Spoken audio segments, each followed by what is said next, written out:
Today's episode of the Star Local Media High School Sports Podcast is brought to you by Port Richards Cafe, Texan Senior Residential Care Homes, ATD Painting, and Performance Food Group.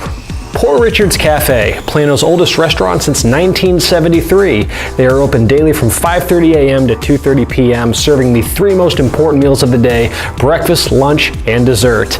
It is true Texas home-style cooking made with love and grit. That is Port Richards Cafe, located off of Avenue K in Plano.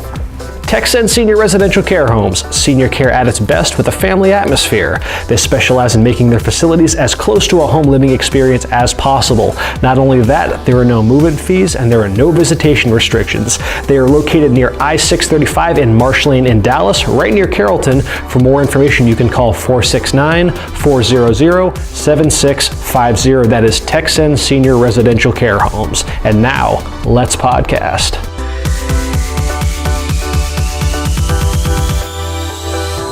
Welcome to another episode of the Star Local Media High School Sports Podcast. My name is Matt Welch. I'm the sports editor at Star Local Media, and I am being joined by Brian Murphy and Taylor Ragland. On today's podcast, gentlemen, we're going to talk off-season football storylines. The sun has set on the final high school football game, at least in our coverage area, on Saturday, with Allen having its season end in the state semifinals against Duncanville. So with this being the first week that none of us are prepping for a football game, let's look ahead. Let's look ahead to the off-season. Obviously, all of our teams are now officially in off-season mode, so we're just going to go the three of us are going to give some off-season takes on a couple of our teams, and then we're going to bring in Devin, Justin, Kendrick, and whatnot to round it out. We're each going to go and give basically two takes per person. Two teams, obviously we should focus on all 50, but we've only got so much time, so each of us are going to focus on two different teams as far as one pivotal off-season storyline that is on our radar. So let's start. I know probably some Plano ISD-centric talk. It's a very pivotal off-season for Plano ISD. So Taylor, whether it's East or West, drop one of the off-season storylines that is on your radar. I'll start with the big one. Anytime a position opens up in PISD, it's going to be a monster story. So Plano West, another 0-10 year, 2 in a row. Haven't won a game, I think, in 26. Is that officially the count now? So Scott Smith accepted another position within the district. He's out. Coaching search is underway. Should be wrapped up relatively soon. I think they're trying to. It's on the docket and definitely a priority. And something that they want to get done, as soon as possible to give the coach a full off season and have him kind of implement, everything that he's going to do. But that's a huge storyline. Like I said, anytime a PISD job opens up, a head coaching job, that's going to kind of dominate the news cycle for PISD football, and it's a very critical juncture, I think, for the entire Plano West program as well. This isn't.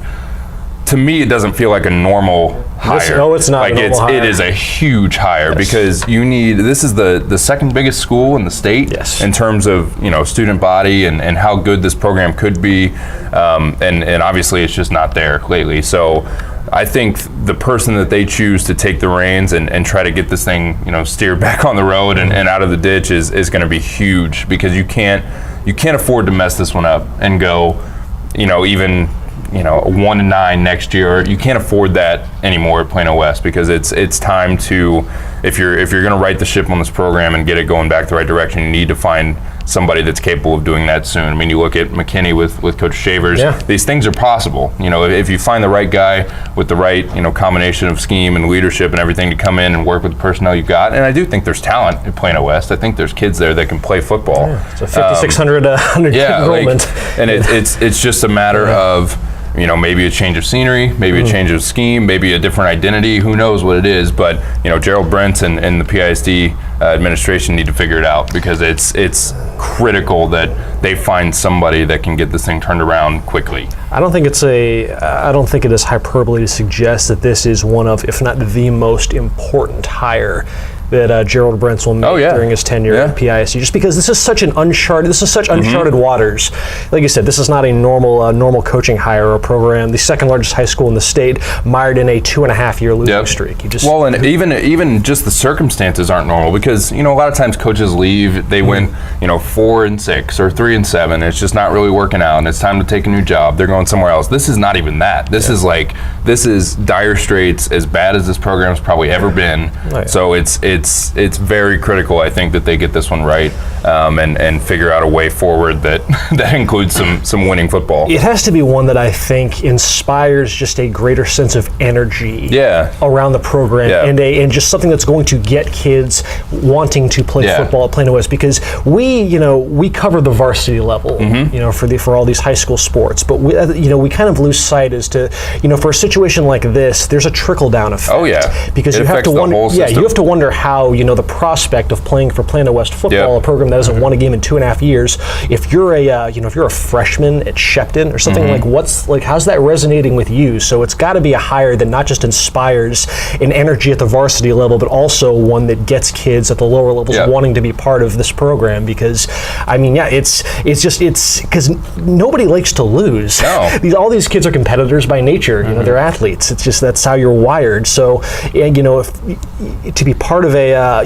maybe there's something to be said for wanting to be the program that gets you back on track. But nevertheless, right now it is kind of a tough sell. If you're trying to get kids from the from the feeder system to want to be part of that tradition of Plano West that they've had in years past, with the situation that they're in right now. So it's got to be one that really just does get everybody just this rejuvenation and this want to be a part of Plano West football, because it's such an unforeseen situation with what they're in right now. Well, it's big too, because I think it's the subset of the student body and the system that doesn't play football or hasn't played football for that long. That's kind of the part you need to energize, because there are athletes out there, and there are always going to be guys that grew up playing football, play football in middle school, play freshman football, JV football, that they just love to play football, and they're going to play Friday Night Lights, high school football, no matter what. It's kind of the lower levels, and like you said, the guys that need to fill in those gaps, because guys like Danny Davis, who quarterbacked the team this year, he's got a lot of pride in Plano West. He wants to be, he wants to come back, play quarterback again, get him back on track, have a better season. I've talked to him about it. That's what he wants to do, but it's not about guys like Danny Davis. It's about, the other 21 guys and who's going to fill in, and like you said, kind of, energizing everybody from the ground up. Because right now, like you said, there's not a lot of incentive, and the simple fact is the only way you get kids to want to play is to win football games and have them want to be a part of that. Nobody wants to be a part of 0-26. It's just a reality. You can't imagine that. I cannot imagine that these past 2.5 years, you think of the players that have been around that program for so long, guys like Shamara Pearl and whatnot, and how tough that must be, just the day-to-day of kind of going through with that kind of that albatross hanging over you. It just it sucks. It's because no kid deserves to go 0-10. No. That's not what the high school sports are about and whatnot, but it's a tough spot that Plano West finds itself in. It sounds like, to their credit, that they're treating this coaching search with a little bit more diligence and whatnot, which they should. But yes, nevertheless, a very, very key offseason storyline whenever the state's second largest high school is open for business in football. Brian, let's touch base on one of your markets. What is one offseason storyline that's on your radar? So there was a team similar to Plano West last year in Frisco. Yeah. They went 0-10. And things weren't looking good. Like I said, the morale was low. People were saying that the raccoons belonged in the trash, and just all making 0-10 T-shirts. They were the laughingstock of Frisco, a team that had been in the playoffs year in and year out over the last. Why are people so mean? Kids are mean. No, I heard even teachers were cracking jokes at kids. Out of fun, but still, that's not fun. When you're 0-10, these are, at the end of the day, these are still kids. Yeah. And Frisco, they turned it around this year, and that was one of the top storylines in general in the area and on the gridiron, not just in Frisco, but in the entire area. Turning it around, going 7-5, winning a playoff game. But now they have to find a new head coach of their own. Coach Vance Gibson, he's heading back to the college ranks. He's going to East Texas Baptist University. To join Brian Maper, a guy he used to coach with back in the day in college, and then he brought him to Frisco for a couple years a decade ago, and then now Maper kind of reeled him back into the college rankings. Gibson, he's going to go coach the secondary defensive backs. He's excited about it. He's excited about just being a football coach and not being an athletic coordinator, doing all these extra things that these football coaches, high school football coaches, have to do. And he left on terrific terms. He could have left last year. He told me when they were 0-10, he said it wasn't the right time. That obviously that would have looked terrible in many aspects. And then he turned the program around. He was with the team. He was all in. The slogan coming into this year, they were all in, and that included Gibson coming back. After an 0-10, he didn't have to come back after an 0-10 season. And he, all the kids bought in. He bought in. The coaching staff bought in. Make the playoffs, win a playoff game after going 0-10 the year before. and now he's riding off into the sunset. He's leaving. That's really the best way to go. Except for winning a state title, that right there, turning that program around in just a year. What better way to go out? But now I have no idea who's going to replace him. Does it mean no more wing T? We talked about that the other day. That offense, that style they run at Frisco. That's all you think when I think of Frisco high school football. That's it. The wing T and the Frisco Raccoons. You're like, which one of these 4 guys lining up and going in motion is going to run the ball on this play? And are they still going to implement that? Are they going to, with the proliferation of spread offenses, the wing T it's such a relic in today's game. Now, if they promote a guy from within the program, then maybe they'll keep it. Or if they bring in a guy, somewhere else, and then the coaching staff say, hey, this has been working. This is what we do here. Maybe it'll still be cemented in the program, but that'll be another interesting thing to monitor. Who's going to be the next coach at Frisco High, and will Frisco join 2018? Will it be a completely clean Will they hit slate? double digits in passing? Yeah, will they throw the ball more than 10 times? Just the idea of a Frisco quarterback lining up in the shotgun is going to be, wait, what? What am I watching? What are we doing? Pig will start flying by. Let's see. Let me talk about one of my schools. I'll go Plano with this one. Plano Senior, fresh off a 5-5 season. They tied for 4th place in District 9 6A. Lost out on a head-to-head tiebreaker to McKinney for that last playoff spot.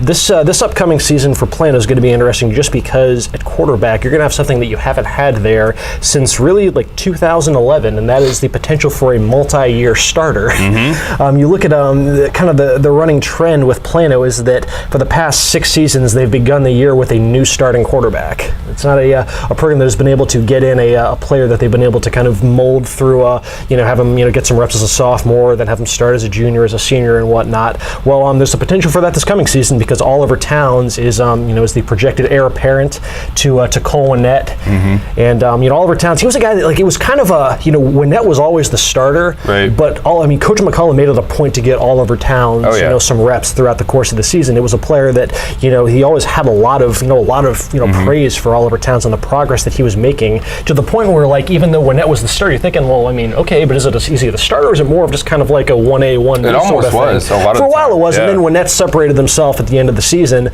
Winnett played his best ball down the home stretch, and Plano was went on its late 3-game winning streak. But Oliver Towns, he showed some flashes of brilliance throughout the year. Looking over his numbers, he threw for 366, 2 touchdowns, on almost 60% completion percentage. He's mobile, as Plano's had at that position for several years now.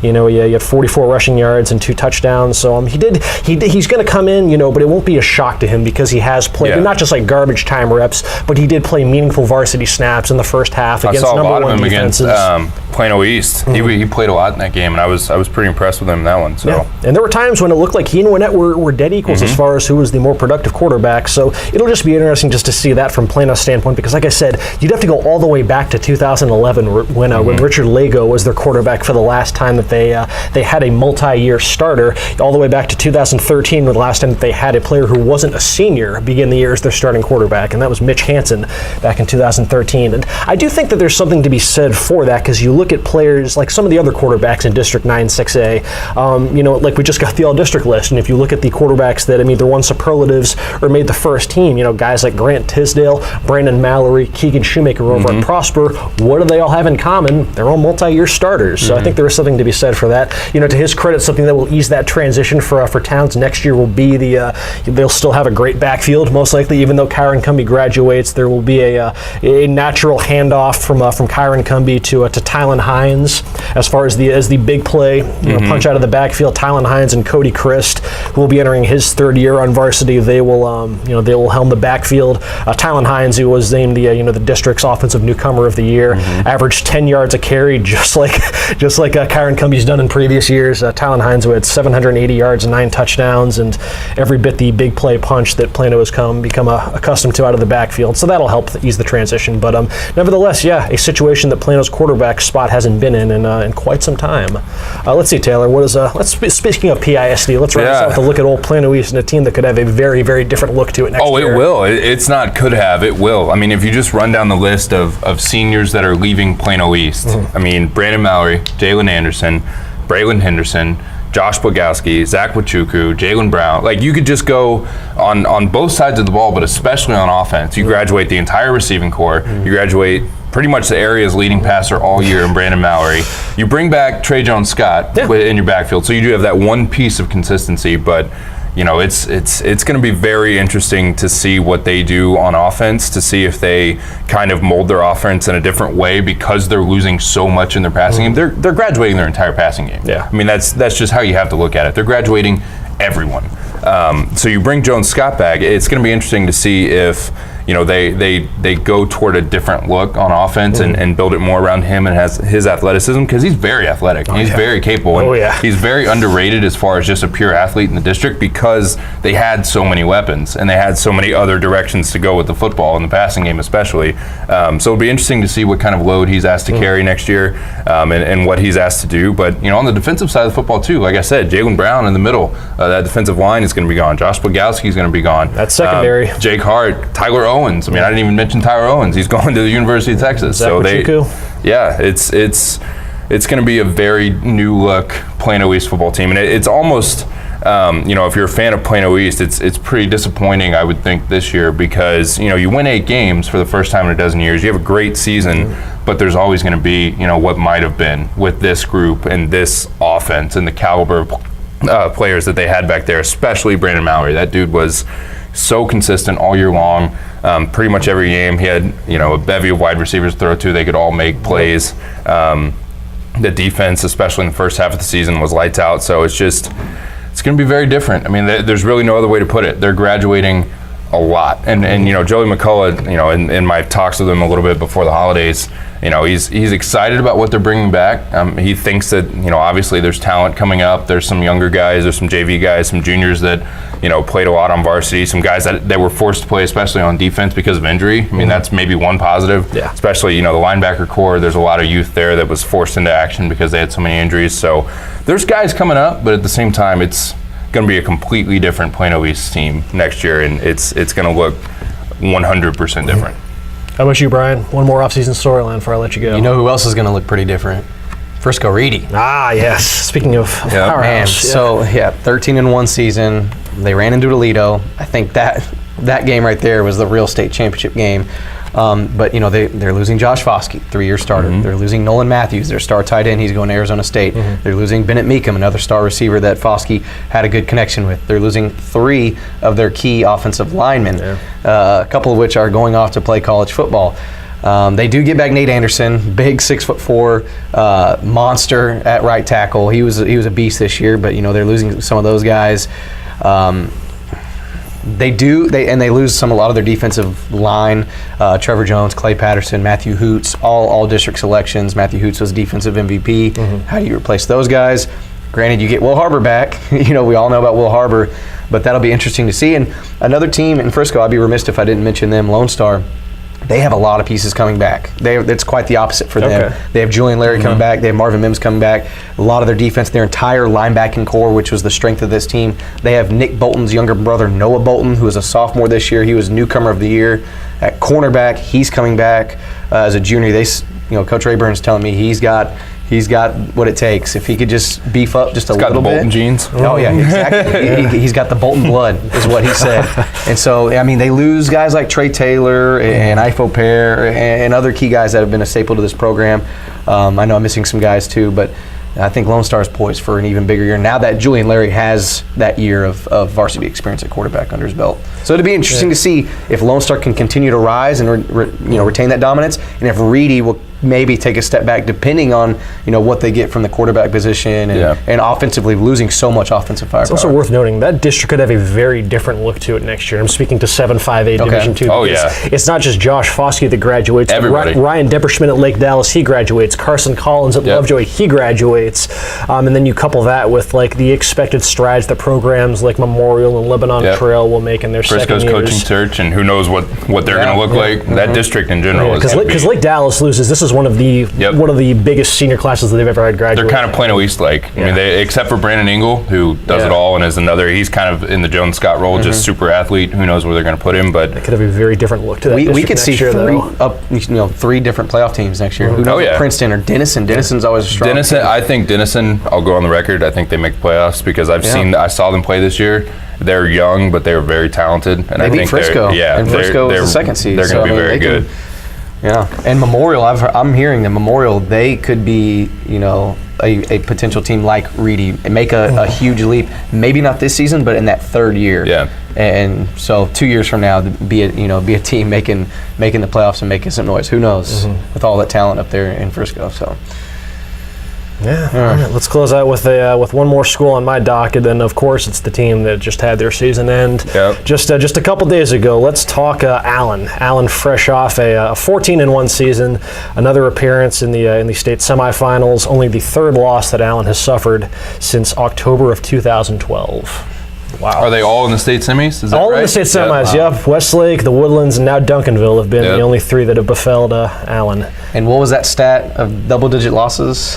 Now it's, 127 consecutive games since Allen has last lost a game by double digits, all the way back to September 2008. It looked for a minute like that was they were down 21 at the half, yeah. They did the Allen thing and rallied and won the second half as they are one to do. But yes, another great season for Allen. But let's kind of look ahead to what is in store for Allen. Kind of as I was talking about with because Allen graduates a lot of kids too. I was just looking over the that depth chart. And they lose a lot up front. 4 of their 5 starting offensive linemen. Only the left tackle Donovan Ford is projected to return. They lose a lot up front on defense too. It's Allen. They're always a very senior heavy team. It feels like, especially on defense. So it's nothing new there, but just like I was at Plano, I'm going to be monitoring the quarterback situation because it's the quarterback situation at Allen. Obviously, some very high-profile players have occupied that post in years past, and with Grant Tisdale, as much as was placed on his shoulders, these past 2 seasons, with him set to graduate, it's now going to kind of be open season to see who fills that spot. And if you're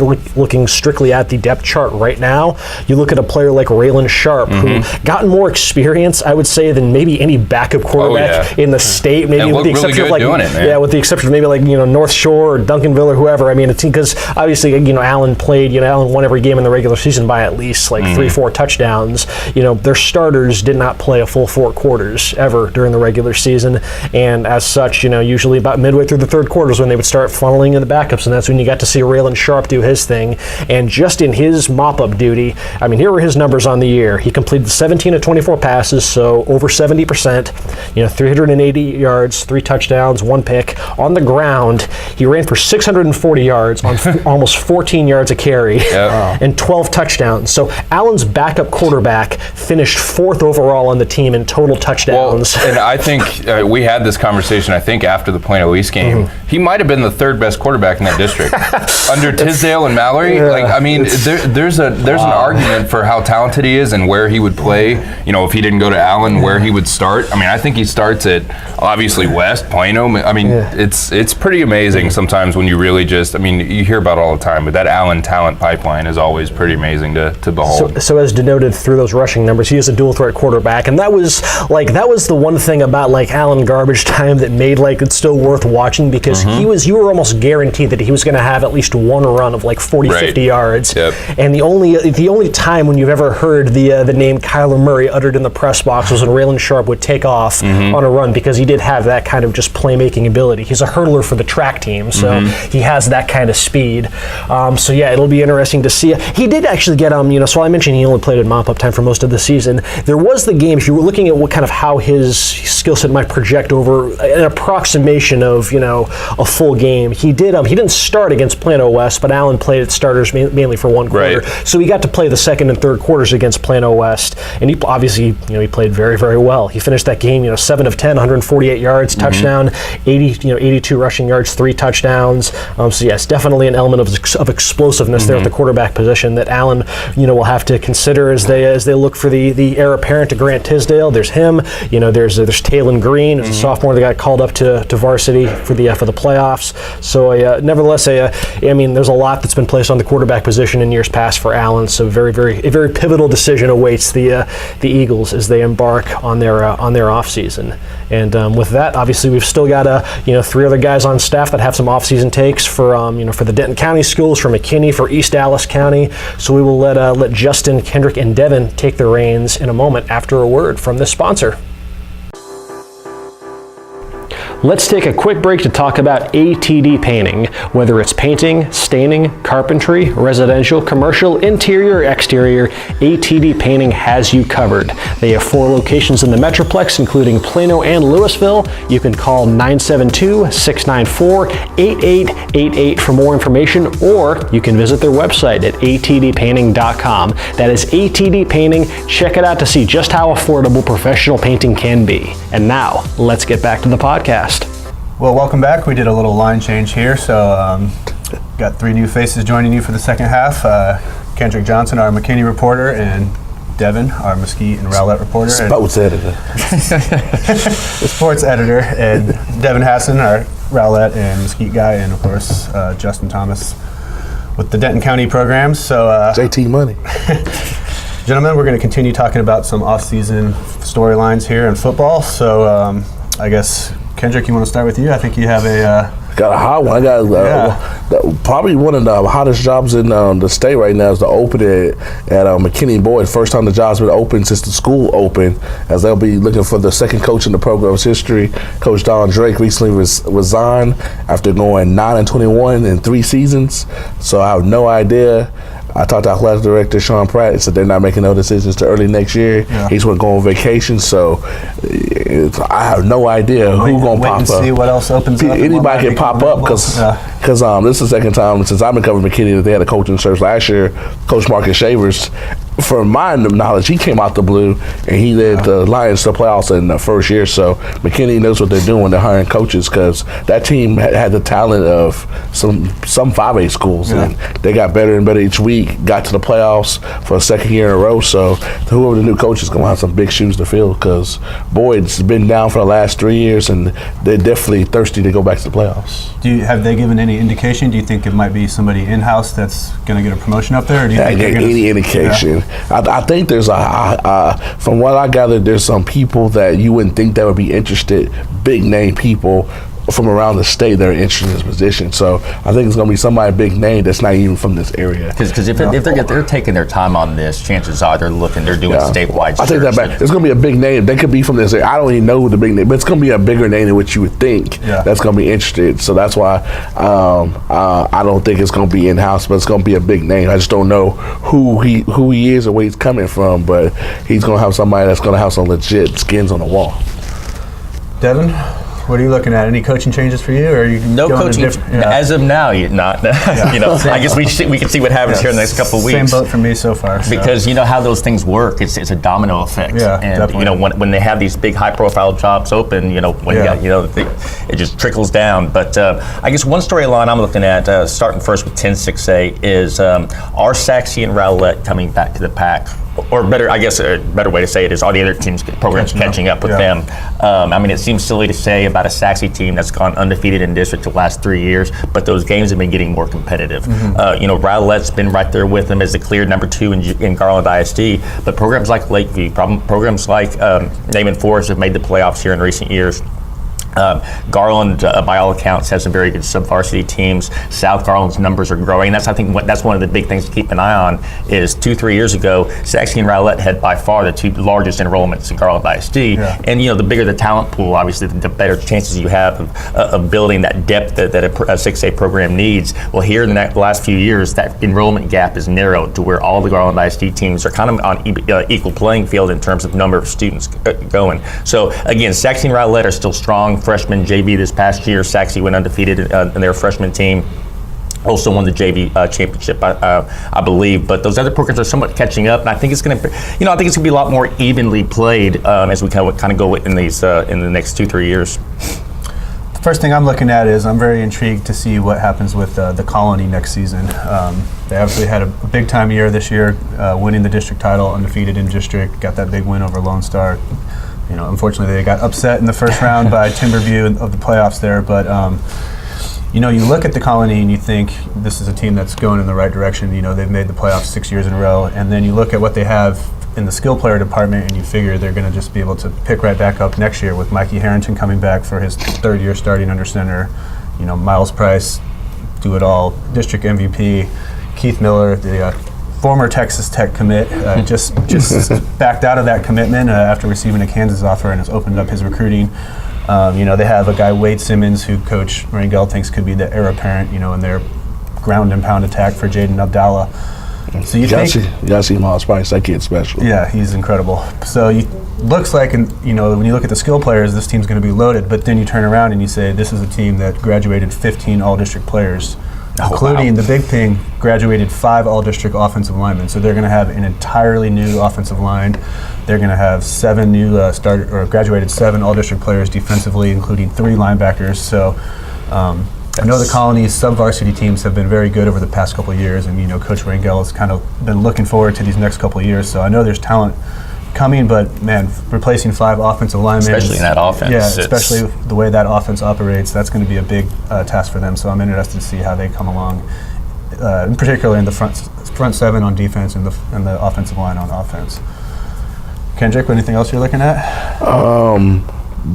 Definitely looking forward to see what happens in year 2 in McKinney under Marcus Shavers. Like I said, they made a surprise playoff run this year. It'd be year two in their system, and they're already they're trying to build a program. So it'll be interesting to see how McKinney responds in year 2, knowing what to expect. So I think the joke was on the district this year because nobody thought they were good. They were really 3 points away.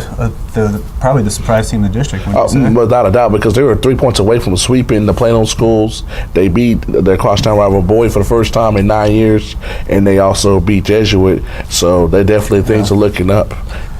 Devin? Yeah, I don't have as of now, any coaching changes, but I've had coaching changes recently, and I'm really interested in the turnaround aspect of it. And there is talent in Mesquite ISD. And sometimes it just takes a shake-up at the top with a new staff to come in and kind of bring some, fresh energy in that. You look at some of the other programs, West Mesquite made the playoffs twice in their first 24 years. Coach Mike Overton comes in, they made it 9 years in a row. Horn had never made the playoffs till 2008. Rodney Webb comes in, they haven't missed the playoffs since. Poteet obviously is the big one that the team in 2009 goes 0-10. Randy Jackson comes in, new coaching staff comes in, they go to the state semifinals the next year. Yeah. So, there is talent in these programs. It just takes them, kind of get pointed in the right direction. You saw that with Mesquite under the second year under Jeff Fleener. It was a rough go of it last year, or 2 seasons ago, I should say. They go 1-9. He made a commitment. He basically flat out said we weren't strong enough, we weren't physical enough, and they put the commitment in the offseason in the weight room, and it showed on the field. They go out, they go 5-5 this year. They return to the playoffs for the first time in 5 years, and I'm really interested to see if he can kind of take that next step, build off that momentum, because there is some young talent in place. Quarterback Dylan McGill is a dual threat kid who really came on, started off in a rotation this year, but won the starting job, and just a dynamic player. Ladarius Turner, the running back, led the district in rushing. They got some guys on defense, Jackson Turner on the line, Jaden Brown at linebacker, Gary Green in the secondary. These are young guys to build around, talented pieces that prove themselves this year. So I want to see if Coach Fleener and that staff and then the Skeeters can kind of make that next step toward being a perennial playoff team like they were before. Going hand in hand, North Mesquite's going to be going into that same transition. This was their first year under Tim Cedar. Had some bright spots early on. They go 3-7. They were able to get a district win. Under their belt, but they're kind of where Mesquite was last year. We didn't really know. There were so many question marks about Mesquite coming off that one win, so many personnel decisions that had to be made. We didn't really know who they were going to be leaning on. That's the position North Mesquite is in. But again, this was a powerhouse program in the 80s. This was a powerhouse program in the 90s. They were ranked number 1 in the country at one spot in the mid 90s. So there's there's talent in that program. So I want to see if, just like Mesquite did this past year and kind of taking that next step up, if North Mesquite can do the same thing next year.